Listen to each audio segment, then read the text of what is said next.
Mong. As a former Jedi, I have been trying to perfect the multi-chamber lightsaber.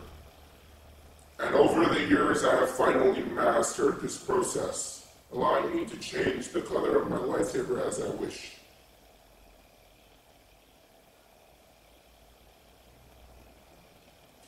But there was a problem with this method, because it would take a lot of force, leaving the Jedi vulnerable during battle. So I have heard of a planet in a galaxy far, far away called Earth. And there is the crystal the locals called Mong. This crystal is very special because it is translucent. So I tried to infuse it with my force.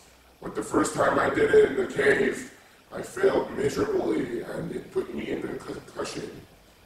I woke up only a few days later only to see that I was in the home of a young lady on Earth. She was taking care of me for 3 days and 3 nights. The place gave me a warm feeling of caring that I did not feel in my homeland, so I have decided to settle down and forgotten about my mission to infuse the Mong crystal until years later when Obi-Wan Kenobi told me about Order 66 during the year BBY 21. This set me off once again on my expedition to infuse the Mong crystal. This time I was doing it in my laboratory where all of my Ilum crystals are stored instead of the cave where I found the crystal. This time when I tried to infuse it, something peculiar happened. The Mong crystal depleted all of the energy from all other crystals and sucked it into itself, having all of the colors swirling around inside, and the crystal became extremely settled.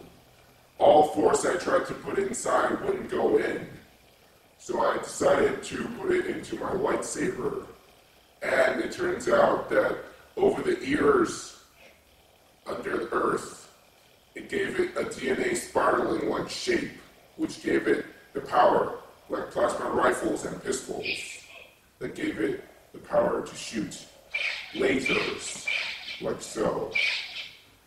And also, over the years under Earth, it gave it all of the natural attributes of Mother Nature,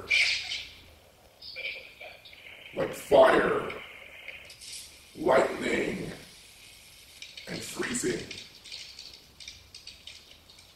This has been a great find for me, and it shall be a great help for the Jedis in battle.